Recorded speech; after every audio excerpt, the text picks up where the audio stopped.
Causes of poor concentration, यानी क्या है आप स्टडी करने बैठते हैं, पढ़ने बैठते हैं, लेकिन क्या है आपका फोकस जो है स्टडी के ऊपर बिल्डअप नहीं हो पाता। उस हवाले से क्या है 7 ऐसे पॉइंट हैं जो आज हम डिस्कस करेंगे। अगर आप इन प्रॉब्लम्स को रिजॉल्व कर लेते हैं तो आपकी स्टडी की तरफ कंसंट्रेशन जो है वो बढ़ जाएगी। पहली जो डिफिकल्टी है वो क्या है, वोकैबुलरी डिफिकल्टीज हैं। जब आपकी वोकैबुलरी नहीं हो तो लाजमी बात है जो भी क्या है टॉपिक आप पढ़ोगे उसके मीनिंग ही आपको समझ नहीं आ रहे होंगे, आपको उसकी सेंस ही समझ नहीं आ रही होगी, तो लाजमी बात है आपकी कंसंट्रेशन जो है बिल्डअप नहीं होगी और हर लफ्ज के ऊपर आप यही सोचोगे यार इसका मतलब क्या होगा, इससे क्या मतलब बनेगा।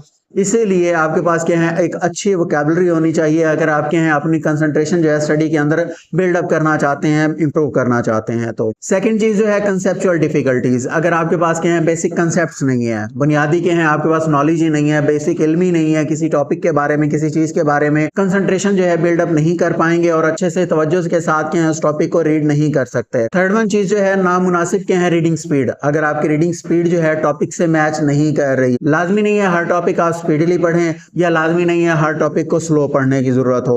ये आपने डिसाइड करना है, आपने देखना है कि आप क्या है किस किस्म के टॉपिक को पढ़ रहे हैं, कौन से नॉलेज को आप गेन करने जा रहे हैं, उसी हिसाब से अपनी क्या है फोकस रखें, कंसंट्रेशन जो है उसी हिसाब से बिल्ड करें अपनी स्टडी के ऊपर।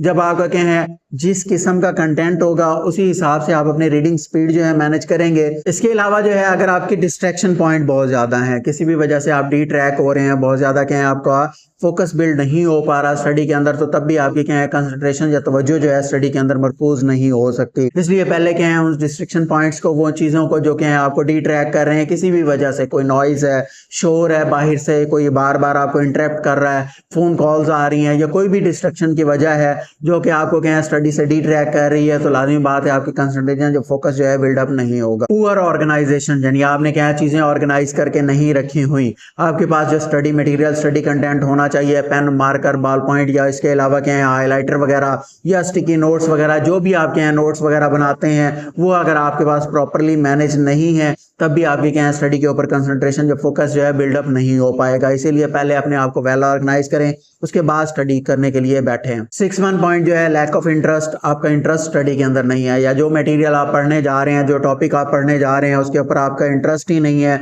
आपके क्या है दिलचस्पी नहीं है उस टॉपिक के अंदर, तो लाजमी बात है आपकी तवज्जो भी नहीं बन पाएगी, आपका फोकस भी जो है या कंसंट्रेशन जो है वो भी बिल्डअप नहीं होगा। लास्ट वन लेकिन बहुत इंपॉर्टेंट क्या है लैक ऑफ मोटिवेशन। अगर आप क्या है मोटिवेटेड नहीं है, आपका कोई गोल सेट नहीं है, तो फिर क्या है पहले आपको मोटिवेशन गेन करने की जरूरत है, आपको गोल सेट करने की जरूरत है, आपको अपने गोल्स को दोबारा देखने की जरूरत है, रीडिजाइन करने की जरूरत है। पहले आप अपनी क्या है मोटिवेशन बिल्ड करें, अपने गोल सेट करें, उसके बाद आपकी क्या है कंसंट्रेशन जो है स्टडी की तरफ ऑटोमेटिकली बिल्डअप हो जाएगी।